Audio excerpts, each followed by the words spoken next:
네, 에레미야 서입니다. 7장이고요. 1절에서 7절까지 교독하겠습니다. 앞에 영상에도 있습니다. 제가 먼저 1절 읽습니다. 여호와께로부터 예레미야에게 말씀이 임하니라. 이르시되 너는 여호와의 진문에 서서 이 말을 선포하여 이르기를 여호와께 예배하러 이 문으로 들어가는 유다 사람들이 여호와의 말씀을 들으라. 만군의 여호와 이스라엘의 하나님께서 이같이 말씀하시되 너희 길과 행위를 바르게 하라. 그리하면 내가 너희로 이곳에 살게 하리라. 너희는 이것이 여호와의 성전이라 여호와의 성전이라 여호와의 성전에 하는 거짓말을 믿지 말라. 너희가 만일 길과 행위를 참으로 바르게 하여 이웃들 사이에 정의를 행하며 이방인과 고아와 과부를 압제하지 아니하며 무죄한 자의 피를 이곳에 흘리지 아니하며 다른 신들의 뒤를 따라지 아니하면 다 짓습니다. 내가 너희를 이곳에 살게 하리니 곧 너희 조상에게 영원 무궁토록 준 땅이니라. 아멘. 이제 오늘서부터는 우리가 이제 예배학교 제7강을 들어갑니다. 찬양은 예배의 꽃입니다. 그리고 기도는 예배의 동력입니다. 오늘 세 번째 주제 말씀은 예배의 중심입니다. 그리고 이제 다음에서 헌신은 예배의 열매입니다. 이런 예배의 요소 네 가지, 찬양, 기도, 말씀, 헌신 관련돼서 이제 큰 주제의 흐름 안에서 이렇게 우리가 보고 있는 중이지 않습니까? 자, 오늘은 제7강의 첫 번째 시간으로서 제목은 뭐냐면 말씀은 예배의 중심입니다. 한번 따라서 하십니다. 말씀은 예배의 중심입니다. 그렇죠. 이제 사실은 그 말씀이 예배 처음부터 끝까지 모든 순서에 이제 기초 뿌리가 되고 있죠. 예. 기도하는 것에도 또 찬양하는 가사에도 또 우리가 중보 기도하고 합심하는 그 시대에도 말씀이 선포되는 시간에도 다 사실은 말씀의 토대 위에서 이루어지고 그 과정이 진행이 되죠. 자, 첫 문장을 보시면 이렇게 시작이 됩니다. 제6강에서는 예배 요소 중 기도와 간구에 대해서 배웠어요. 제7강은 예배의 세 번째 요소인 말씀의 선포에 대해서 공부합니다. 자, 말씀은 어떻게 한다고요? 은혜롭게 선포되는 것 못지않게 은혜롭게 받아들이는 것이 중요하다고 하는 거죠. 두 가지 다 중요하죠. 앞에서 선포하는 자가 그냥 밑도 끝도 없이 그냥 이야기하다가 내려가면 안 되잖아요. 잘 준비해서 말씀의 중심으로 말씀이에서 나와야 되잖아요. 선포되는 것 근데 못지않게 또 무엇도 중요하다고요? 은혜롭게 받아들이는 것도 중요하죠. 말씀을 받는 자, 회중 청중들이 어떻게 말씀을 대하느냐, 마음을 열고 귀를 열어서 그 말씀을 어떤 마음으로 받느냐. 네. 설교자들은 가끔 느낄지 모르겠지만은 앞에서 말씀을 전하면 두 가지 반응을 대충 감지를 해요. 말씀을 선포하면 말씀이 저 사람에게 들어가는구나, 그 사람이 마음으로 받구나, 이런 사람이 있는가 하면은 말씀을 전하는데 튕겨져 가는 사람이 있어요. 네, 받지 않는 분이 있다고요. 그냥 그것은 제 감일 수 있지만은 또 저뿐만 아니라 많은 앞에서 말씀을 선포하는 사람들이 느끼는 같은 느낌일 거예요. 이제 오늘 두 가지 다 중요하다는 거죠. 은혜롭게 선포, 또 한 가지 은혜롭게 말씀을 받아들이는 거 중요해요. 자, 이제 첫 시간이라 그런지 여기 보면 몇 가지 받는 자들의 태도가 이렇게 조금 유머 비슷하게 표현되어 있어요. 자, 보시면 이렇게 되어 있지 않습니까? 예배 시간에 보면 성도들 가운데 예배를 은혜 받는 시간이 아니라 견디는 시간으로 보내고 있어요. 예, 여러분 예배 시간이 은혜 받는 시간으로 있습니까? 견디고 있습니까? 그런데 여러분 앞에서 보면 또 보여요. 이 사람은 은혜를 받고 있는데 막 견디는 사람이 있어. 보면은 다 보여. 눈동자, 표정, 태도, 거기에 아, 이 사람 너무 견디구나. 견디는 사람이 있어요. 그런데 어떤 분들은 온몸으로 말씀을 받아요. 눈은 집중하고, 귀도 손끝, 입은, 혀는 심지어 침을 넘기면 막 온몸으로 반응을 해요. 예, 꼭 꿀맛, 맛있는 음식을 먹듯이 지금 음식 먹는 시간도 아닌데 막 침을 넘기면서. 예. 여러분, 그러니까 은혜 받는 시간이 아니라 견디는 사람도 있다고 하죠. 제가 딱 보여요. 아, 그러면은 참 괴로워요. 예, 여기서 전하는 사람은 너무 괴로워요. 어떠냐면은, 여러분, 은혜 받는 사람들은 그 모습을 보면 힘이 나요. 여기서 막 힘이 나. 근데 막 새로운 영감도 막 떠올라. 이렇게 준비하지 않았던 영감도 막 하나님식 영감이 풍성하게 막 떠올라서 그렇게 막 아름답게 전해요. 그런데 견디는 사람 보면 어떤지 아십니까? 견디는 사람 보면은, 예, 그 사람도 힘들지만 저도 힘들어요. 아, 막 너무 힘들어. 견디는 모습으로 막 표정, 반응, 이런 식으로 있는 사람들 보면 견디는 힘들어. 그럼 어떤 일이 일어나지 않을까? 있는 영감도 다 떠나. 설교도, 원고도 안 보여. 예, 제가 오늘 오전 시간에 좀 그런 몇 번을 경험을 했는데. 아, 그래요? 아, 제가 잘못 생각했네요. 그러니까, 여러분, 은혜 전체 시간이 은혜가 예배에 드리려면 말씀을 준비하는 자도 잘 준비하고 막 이렇게 잘 선포해야 되겠지만은, 예, 소리도, 손도, 여러분, 손뼉이 마주쳐야 소리가 난다고. 예, 이제 전하는 사람뿐만 아니라 선포하는 사람뿐만 아니라 받는 사람도 잘 받아야 되지 않겠습니까? 여러분, 견디지 말고 받는 시간이 되시길 바랍니다. 받는 시간. 보니까요, 여기 이렇게 예를 써놨네요. 은혜롭지 못한 예배제 유형 보면은 여기, 예, 각각의 파가 나와요. 자, 어떤 파들이 있느냐. 1번입니다. 부족한 잠을 교회에서 와서 보충하는 수면파가 있어요. 수면파. 잠은 집에서 와서 자야 되는데, 예, 예배가 시작되자마자 딱 눈부터 감아버려요. 수면파가 있어요. 옆에 있는 분들에게 한번 물어보세요. 수면파 아니십니까? 왜 안 물어보세요? 네, 다들 수면파시군요.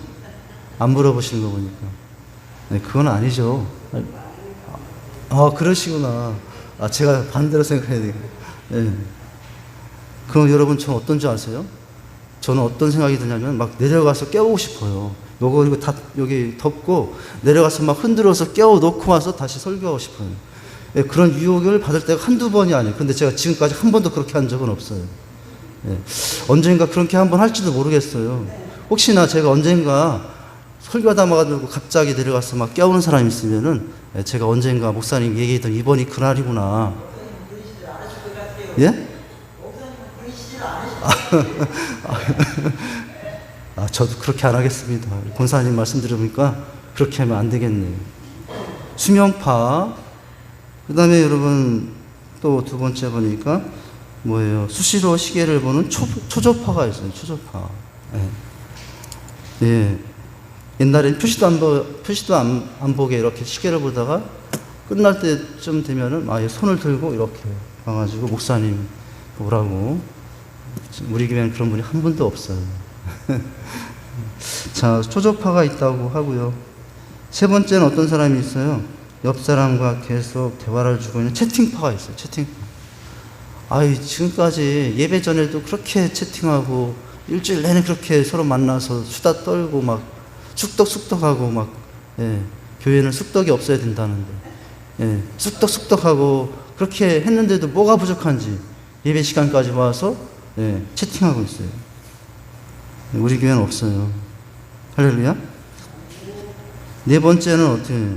예배 시간 내내 주보만 읽고 또 읽는 열독파가 있어요. 열독파. 예. 최석환인데 최삭환이라고 써가지고 시험이 들었어요. 예. 목사님, 왜 목사님의 이름이 최석환이 아니고 최삭환으로 나왔습니까? 하면서 따지는 분이 있어요. 예.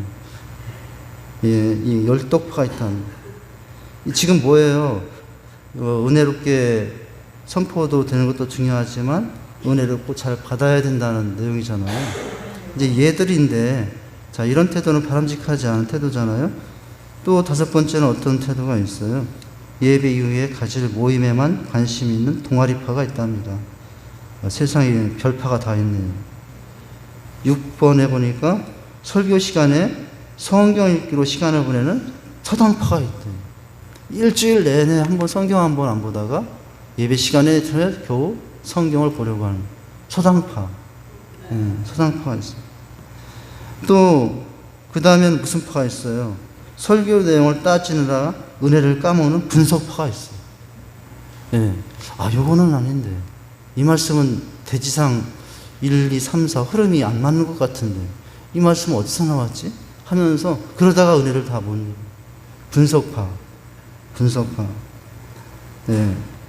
그리고 또 여덟 번째는 무슨 파가 있어요?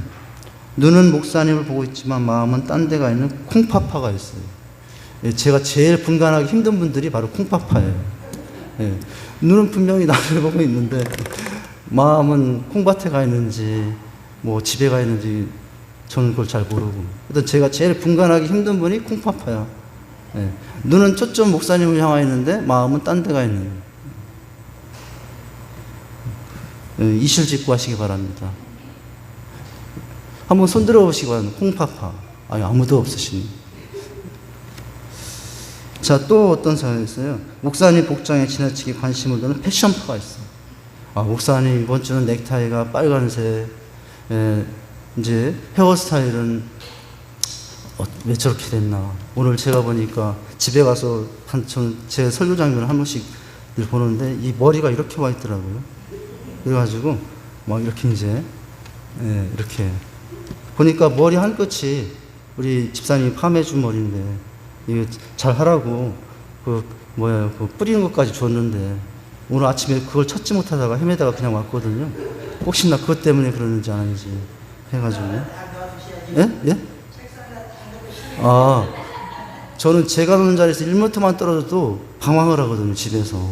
우리 집사람이 정리해 준다고 여기저기 있다가 그러면 저는 방황해요. 정리가 됐는데. 동의를 안 해주시는 것 같은데, 우리 사모님.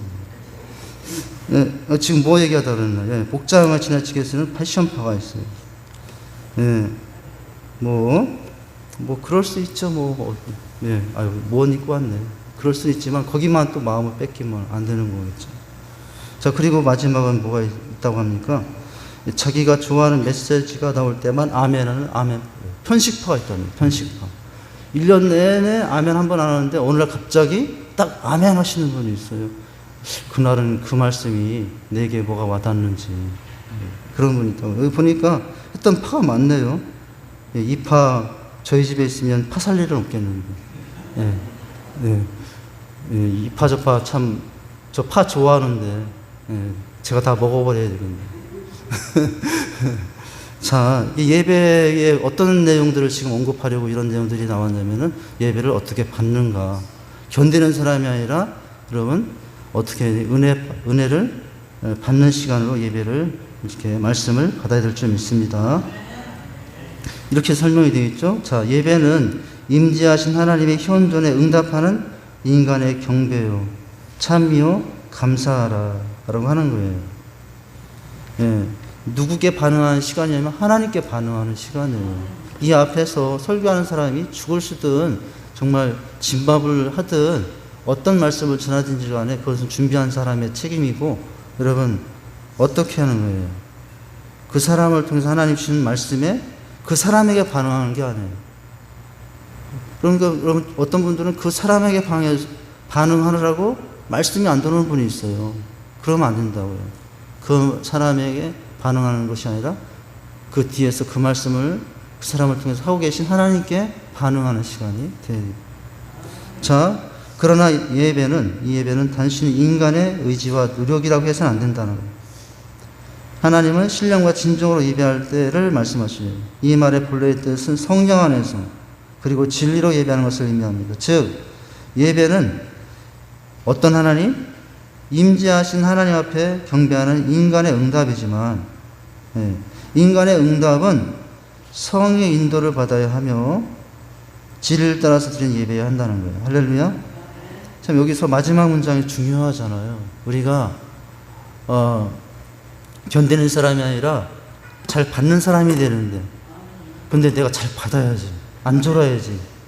인간적인 이런 의지만으로, 그런 마음으로만 받는 것이 아니라 누구의 도움을 받으면서 그 자리 가운데 임재하신 성령 하나님의 인도함을 받으면서 또 그 말씀을 받는 자가 더 바람직한 자세라는 거예요. 예. 즉 우리의 의지와 노력으로만 해석하려고 해서는 안 되고, 예. 임재하신 하나님 앞에 경배하는 모습으로 그렇게 예배를 받아야 된다라고 하는 것입니다. 자, 예배에 받는 자들의 태도에 대해 살펴봤어요. 자, 이제 그렇다면 예배는 이제 말씀이 중심인데, 말씀은 어떤 것인가를 보죠. 말씀의 선포입니다. 첫 문장입니다. 말씀은 은혜롭게 선포되는 것 못지않게 은혜롭게 받아들이는 것이 중요합니다. 하나님의 말씀은 한 영혼을 변화시키죠. 시편에 보니까 우리 잘 아는 말씀에 제가 본문과 관련해서 이런 말씀들을 잠깐 봤거든요. 예. 하나님의 말씀은 한 영혼을 변화시키는데 어떻게 하심으로? 여러분 잘 아는 말씀이죠. 여호와의 말씀은 완전하여 영혼을 소생시키며 여호와의 증거는 확실하여 우둔한 자를 지혜롭게 하고 여호와의 교훈은 정직하여 마음을 기쁘게 하고 여호와의 계명을 순결하여 눈을 밝게 하시도다. 여호와를 경외하는 도는 정결하여 영원까지 이르고 여호와의 법도 진실하여 다 의로우니 곧 금곧 많은 순금보다 더 사모할 것이며 꿀과 송이보다 더 달도다. 이렇게 하고 있지 않습니까? 예, 우리를 소생케 하고 지혜롭게 하고 기쁘게 하고 또 맑게 하고 정결케 하는 하나님의 말씀이죠. 자, 이렇게 변화시킨다고요. 그 결과 온 세상을 바꿔놓죠. 그 결과 우리도 바꿔놓고 또 우리가 있는 세상도 바꿔놓는다. 사람을 바꾸는 것은 말씀이에요. 자, 하나님의 말씀은 뭐와 같을까요? 오늘 여기에 있는 그 말씀들을 보면은 이제 여러 가지가 나옵니다. 자, 하나님의 말씀은 생명의 물과 같다라는 거예요. 물과 같다. 사람들이 그 물을 많이 씻어내릴수록 그 물은 더욱 맑게 흐른다라는 거예요. 그렇죠? 하나님의 말씀은 생명의 물과 같아요. 그래서 내 영혼이 더러워지고 내 영혼에 때가 끼를 때 무엇으로 씻어요? 말씀의 물로 씻는 거죠. 예. 자, 그리고 또한 그 다음에 불과 같다고 했어요. 이제 물과 같은데 그 다음은 하나님의 말씀은 하나님의 영광의 불과 같다고요. 예. 불은 또 전혀 다른 특성이 있잖아요. 물과 다르게 불과 같은데 그 불을 불면 불수록 더 환하게 타오른다라는 거예요. 예. 그래서 불은 어떻게 합니까? 불의 일반적인 특성은 태우르잖아요. 예. 물은 씻기는 것이라니. 하나님의 말씀은 우리 안에 씻어도 씻겨지지 않는 것은 불이 되어 그걸 태워서 정결케 하고 그렇게 하시는 역할을 하죠. 그 다음에 하나님의 말씀은 양식과 같은데, 자, 그 불면 불수록 더 환하게 타오른다. 하나님의 말씀은 또 하나님의 밭의 곡식과 같아요. 곡식과 같아요. 예. 그래서 그 곡식을 잘 빻으면 빻을수록 더 좋은 산출을 얻죠. 여러분, 그래서 말씀을 곱씹어 예, 씹으면 더 많은 양식, 영양을 몸에, 우리가 밥을 먹을 때도 그냥 대충 한 번 씹고 넘기는 것이 아니라 여러 번 씹고 또 씹고 또 씹으면 이제 더 많은 영양을 몸이 더 잘 흡수할 수 있지 않습니까? 하나님의 말씀은 양식과 같다라고 하고 있어요. 양식과 같다. 여러분, 소는 위가 몇 개가 하나가 아니라고 그러더라고요. 소는 여물을 씹어서 한쪽 내다 먹고 또 한쪽 내다 놨다가 한참 먹은 거 배고프면은 한쪽 위에서 꺼내서 곱씹어서 또 어떻게 해요? 또 이제 배부름을 체험하고. 하나님의 말씀도 마찬가지겠죠. 자, 그 다음은 떡과 같다고 했어요. 하나님의 말씀 하늘의 떡과 같다. 많이 나눠주면 줄수록 이 떡은 더 많이 납니다. 오병이어에 여러분 이정하시지 않습니까? 예. 근데 나누면 나눌수록 더 많은 사람들이 이제, 그래서 이 떡, 빵인데요. 이 하나님의 말씀이 우리에게 힘이 되고 근원이 되는 거죠. 예. 자, 우리 예수님께서는 바로 내가 생명이 떡이라고까지도 말씀하지 않았습니까? 자, 그 다음은 검과 같아요. 그 다음은 검. 자, 하나님의 말씀은 성위에 검, 칼 있잖아요. 검. 그 검은 갈수록 더욱 빛나게 한다라는 거죠. 여러분, 칼이 의사의 손에 들려지면 뭐예요? 칼이 도둑의 손에 들려지면 어떻게 됩니까? 똑같은 칼인데 칼이 의사의 손에 들려지면 치료하는 칼이 되지만 칼이 강도의 손에 들려지면 그 칼은 죽이는 칼이 될 수 있는데요. 예, 그런데 자, 오늘 칼은 하나님의 손에 들려진 검이니까 치료하는 검이 되는 거죠. 의사 중에 의사가 아니십니까? 그러니 하나님께서 의사이신 의사, 치료자 중에 치료자이신 하나님의 손이 이 말씀의 칼에 성령의 검이 들려져 있으니 무엇인지 수술하지 못하겠습니까? 어떤 수술, 어떤 항구, 하나님의 칼 앞에 치료받지 못할 질병은 없겠죠. 하나님의 검. 자, 그래서 그 검은 갈수록 더 빛나게 됩니다. 근데 그 다음은 망치와 같은데요. 비록 사람들의 마음이 바위처럼 완고하다 할지라도 하나님의 말씀은 그것들을 깨트리는 강한 망치와 같아요. 여러분, 사람의 마음보다 단단한 것이 없다고요. 굵기로 말하면 여러분 철 대단히 이제 어때요? 대단히 깨트릴 수 없는 강한 철이잖아요. 그런데 사실은 그것보다 더 비교될 정도로 깨트릴 수 없는 게 한 가지, 사람의 마음이에요. 사람의 마음이 굳으면 무엇보다도 더 굳은 상태가 될 수 있다고 하는 거죠. 자, 하나님의 말씀은 그것을 깨트릴 수 있는, 그런데 망치예요. 여러분, 누구도 깨트릴 수 있는 그 마음을 깨트릴 수 있는 것은 하나님의 말씀이라고. 말씀이 나에게 망치로 이제 다가오실 때. 자, 우리가 가끔 그런 장면 보지 않습니까? 사형수들의 회개 이야기를 볼 때마다 사형수들이 대부분 많은 경우들을 보면 성경을 읽다가 그 감옥에서 사형장이 이슬로 사라질 인생이지만 어느 날 들어온 성경을 읽다가 그 굳은 마음이 깨져서 정말 누구보다도 예수님 믿고 마지막 순간에 사형당할 때는 누구보다도 편안한 얼굴로 하나님 품에 안긴다. 이런 간증들을 많이 듣지 않습니까? 어떤 마음도 못 깨칠 마음이 없는 것이 이 하나님의 말씀이라고 하는 거죠. 자, 또 한 번 나오는 여기 불인데, 자, 그리고 비록 그들의 마음이 가시떨기처럼 날카롭게 할지라도 하나님의 말씀은 그것을 태울 수 있는 강렬한 불이죠. 우리 마음에 가시가 너무 많아요.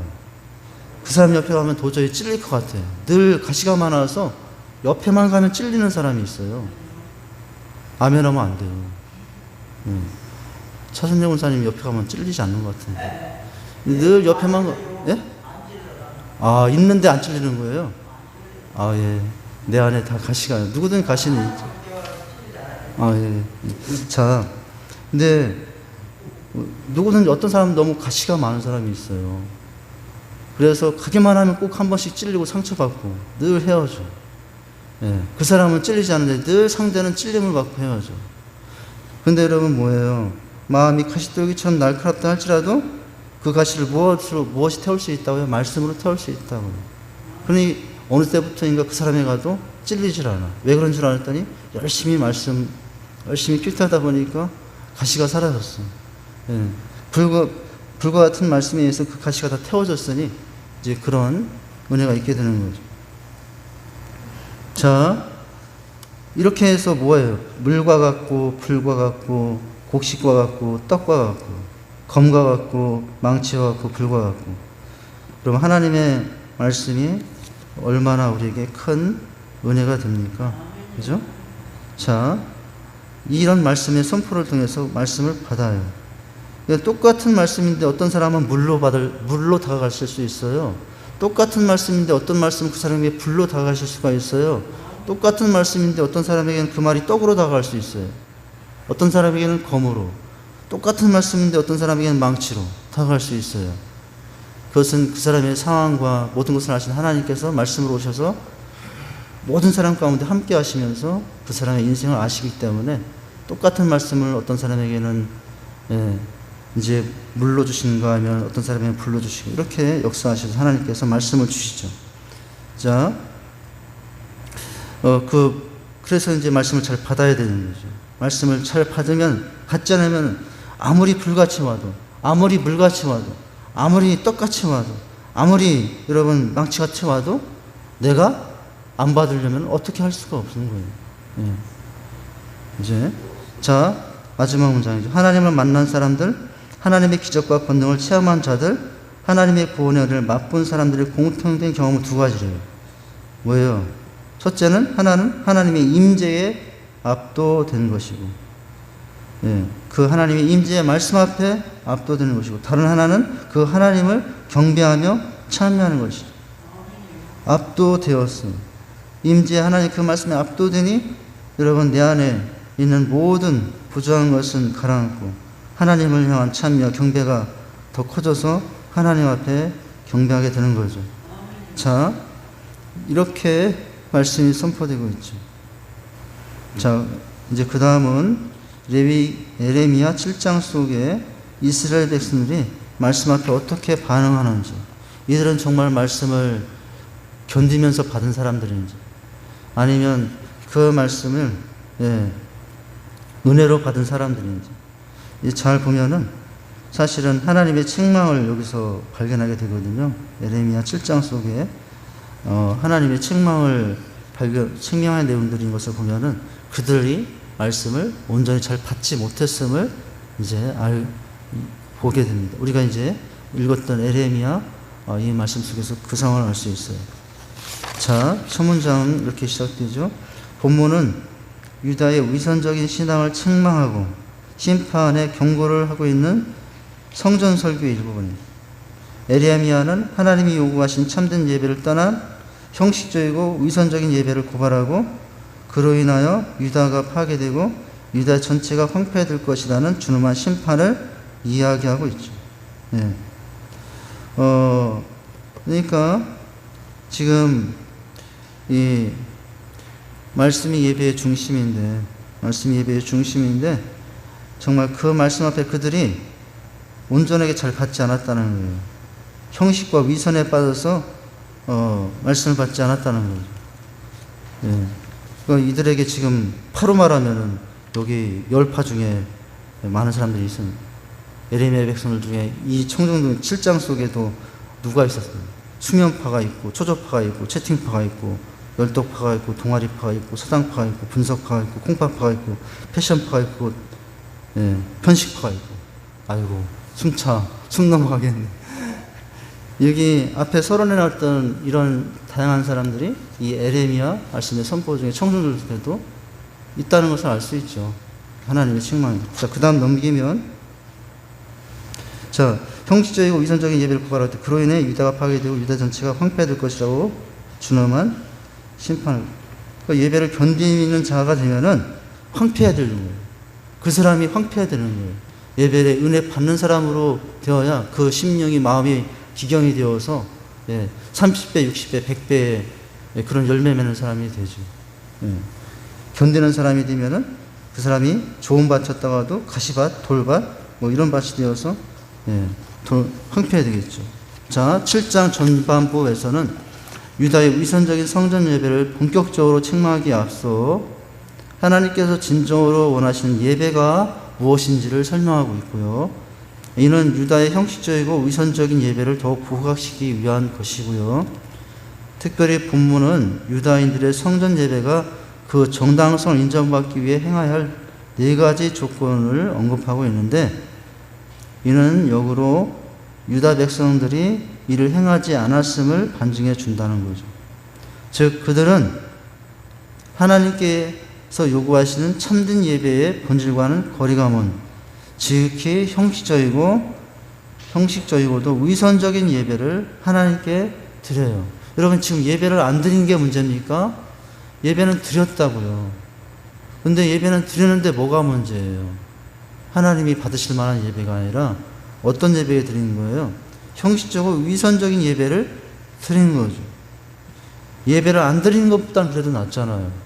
예배를 안 드리는 것보단 나은데, 근데 예배를 드리는데 어떤 예배가 문제였다? 형식적이고 우선적인 예배가 문제였다는 거죠. 이런 예배를 하나님께서 기뻐하실까 만무하다는 거죠.